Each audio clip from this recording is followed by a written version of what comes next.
Pamela, another big, huge story on a Friday night here. You spoke to McCabe. Also, it's interesting that through your reporting, or at least through your contacting him, that is actually how he found out about his firing. That's right. I contacted his representative as soon as the news came out just before 10 o'clock, and they had not heard the news yet. And so his representative reached out to him to let him know and read him the press release that the Department of Justice sent out from the Attorney General saying that he was, in fact, terminated. Now, the Justice Department does say, Don, that it sent him an email. I'm told that that email was sent shortly before, and it was sent to his work account, which, of course, he wasn't checking because now he's retired. But this is huge news and really unprecedented, Don, for a career FBI agent who spent more than 20 years in the Bureau to be fired in such a public fashion. The Department of Justice, the Attorney General Jeff Sessions, making this decision late on this Friday night, saying it was because Andrew McCabe gave unauthorized disclosures of information to the media and misled investigators. This is all revolving around a Wall Street Journal report in October of 2016. Andrew McCabe says that the reporter in this case wanted to write something that was factually inaccurate, that he was trying to slow roll the Clinton Foundation investigation. So he authorized two agents to speak to that reporter to clear up any confusion and to give the facts in his view. And he told me in an interview, Don, that he never misled anyone, never misled the Inspector General, any investigators, and he believes that all of this is really a pattern of attacks to undermine his credibility and his reputation by the president. And in fact, he released a statement tonight, Don, Andrew McCabe releasing this statement singling out the president, saying, "The OIG's focus on me and this report became a part of an unprecedented effort by the administration, driven by the president himself, to remove me from my position, destroy my reputation, and possibly strip me of a pension that I worked 21 years to earn." And in his view, he believes it's twofold. He believes that the president began to direct his ire to him once the Wall Street Journal reported that his wife ran for a Democratic state Senate seat in 2015 and accepted money from a Clinton family friend, Terry McAuliffe. It was the next year Andrew McCabe oversaw the Clinton email, the server email probe. And so he believes that's one reason. But also, Don, he told me in this interview that he believes because he could be a witness in Robert Mueller's probe and the firing of the former FBI director James Comey, he believes that is a big reason why he is being targeted, why he is being turned into a political punching bag. Now, I asked him because, as you know, the Inspector General is supposed to be nonpartisan. Right. The IG worked under both administrations, the Obama administration as well. I asked him whether he thought the IG was being unduly influenced because all of these allegations are stemming from an IG report. He says, "I don't know. All I can say is the investigation seemed to escalate. Once it became clear I was going to be a witness for James Comey in the Mueller investigation." Don, when might possibly we get to see the IG report, Pamela? That's a big question. A lot of us thought that it would happen, it would be released before he turned 50, which is when he would be eligible to receive the pension. But instead, he is being fired. The IG report is being referenced, but we still don't know those specific allegations of how he misled investigators and other details in that IG report. We expect it to come out fairly soon, but I should note he told me in this interview, because it's important to hear both sides here in this case. We know there's an IG report with these allegations. We don't know the specifics, but he says that he wasn't misleading investigators. He realized that there was a misunderstanding after he was interviewed on a couple of occasions, and he proactively went back to them to clear up any confusion. But again, we're sort of operating in the dark because we don't know what those specific allegations are in the report, Don. Yeah. So listen, Pamela, I want you to stand by. I'm going to bring in Josh Campbell, former FBI supervisory agent. Let's talk about this because Pamela read from the statement from Andrew McCabe there. But also his representative is saying that he believes that the IG report is distorted. Okay, and so McCabe's counsel, the former DOJ inspector, is called Michael Bromwich. And here's what he says. He blasted the process that led to McCabe's firing in a statement saying, "This distortion of the process begins at the very top with the president, repeated offensive drive-by Twitter attacks on Mr. McCabe." Josh. Well, I think what we see here is a disservice not only to Mr. McCabe, but to the FBI and to the American people, because we don't have that IG report. We're left to take the Department of Justice word for the statement that they provided to us, which I already find fault with. And let me give you an example. As I sat there and listened to Pamela read the statement, they mentioned the idea of misleading investigators, which is a very serious allegation. If he did that, there should be consequences. But in the same statement, they say, there was an accusation of unauthorized media disclosures, which doesn't hold up because under FBI policy, the deputy director can decide what to authorize for disclosure to the press. So it sounds like a house of cards that they're just trying to build and which won't last. I think what we need, and again, I think that the Inspector General is nonpartisan, but we need that report. We need it out right now, because what we're left to do is try to make these determinations about what happened in a vacuum. And lastly, if I could just say, okay. Yeah, please. No, go ahead. I was just going to make that point, Josh, on the, being authorized to disclose information to the media. It is true he's one of 3 officials, was one, who could speak to the media or could authorize a disclosure of information to the media.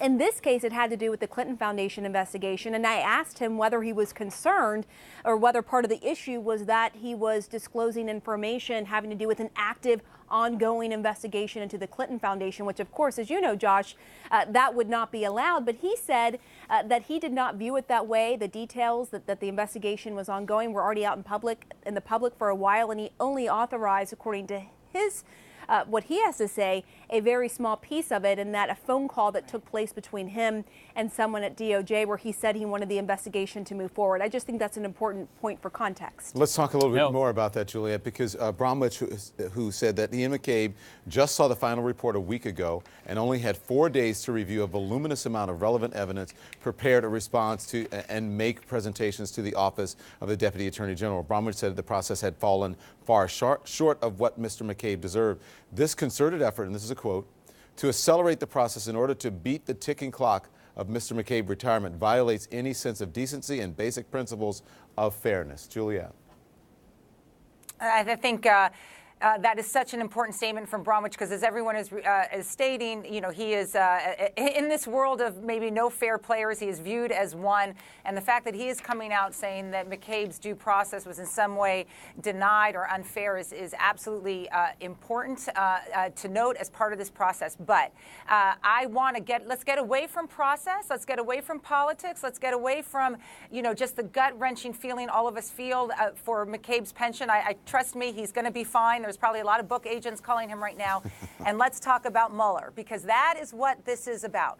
Looking at what happened tonight, anything outside the context of the Russia investigation, you're missing the big story here. And I think, just focusing on why would they have done this, right? Because of McCabe's knowledge of the investigation early on, he was part of the investigation early on, and then, of course, of his contemporaneous knowledge of why Comey was fired.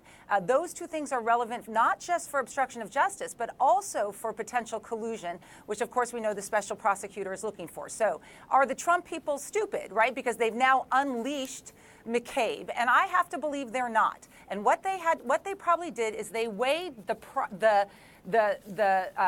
they weighed these two things, right? Firing McCabe and letting him be unleashed as he is, or trying to undermine him now because they know he knows a lot.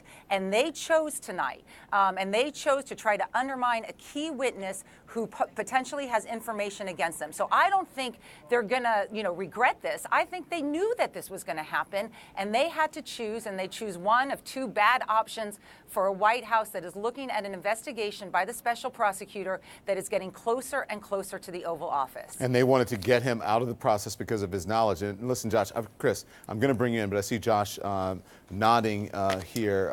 Let me just read this, because she's actually saying, I think what McCabe's statement says, here's the reality. Here's what he says, and he's sort of saying what Juliet is saying. I am being singled out and treated this way because of the role I played, the actions I took, and the events I witnessed in the aftermath of the firing of James Comey. Josh.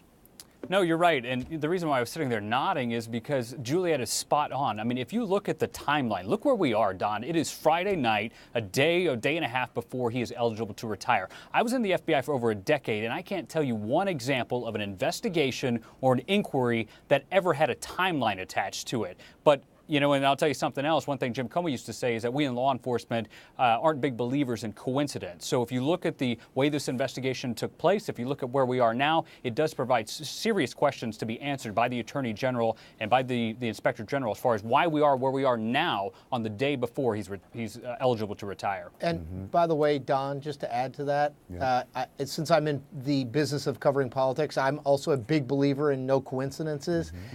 If you believe that McCabe was rightly fired, then ask yourself this: why was it announced at 10 p.m. on a Friday night? Like, I mean, if you think the White House was 100% within its rights, Jeff Sessions this was a decision that IG recommended. Jeff Sessions took the recommendation of the Inspector General. They've had the Inspector General report. It didn't come out at 9:50 p.m. the last time I checked, Friday night. So why do it now? I know for a fact that these things don't happen by accident. There are less eyeballs on something at 10 p.m. on a Friday night than there are at, let's say, 3 in the afternoon or 11 in the morning on a Friday or on a Wednesday. That is not a coincidence. I would just, if you believe this was rightfully done, figure out an answer to that question. Why, if this was the right thing to do and the White House is standing firm behind it and feels good about it, wasn't announced at 10 o'clock on a Friday? But I think, Chris, listen, I think that's the old paradigm. I mean, we see the numbers. And Friday nights now have become very highly rated because no one knows exactly what's going to happen. So there may be more eyes at 10 o'clock on a Friday night than there are at 3 o'clock in the afternoon on a weekday. It is no longer News Dump Friday. And I said not because I'm sitting here, but that is indeed the truth. But let's talk a little bit more about this. I mean, Juliet said, you know, it's not just a process, but quickly, Chris, because I have to get to the break.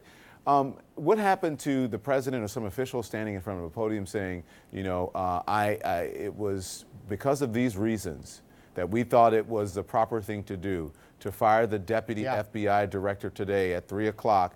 We made this decision. Do you know what I'm saying? Instead of I mean, the same thing that happened when Rex Tillerson learns via Twitter that he's been fired. This is the Secretary of State. This isn't some, eighth level appointee of the State Department. This is the head of it. Yeah. Donald Trump, weirdly, for a guy who made his career, at least his celebrity, on the phrase "you're fired," doesn't like to actually be that person who says you're fired. We know, even if John Kelly was the one who told Rex Tillerson, hey, FYI, you're not going to be long for this job at the end of last week. It wasn't Donald Trump. These things are not accidental. They're not coincidental. And I think you have to realize that. But so much of it, what we witness on reality television is actually not reality television. And this president is kind of the opposite of what he presented himself to be on reality television, sitting in that fake boardroom on a fake television show. So interesting. Juliet, I think you're spot on with this. What did Andrew McCabe know? And why is this administration so afraid of what he knew?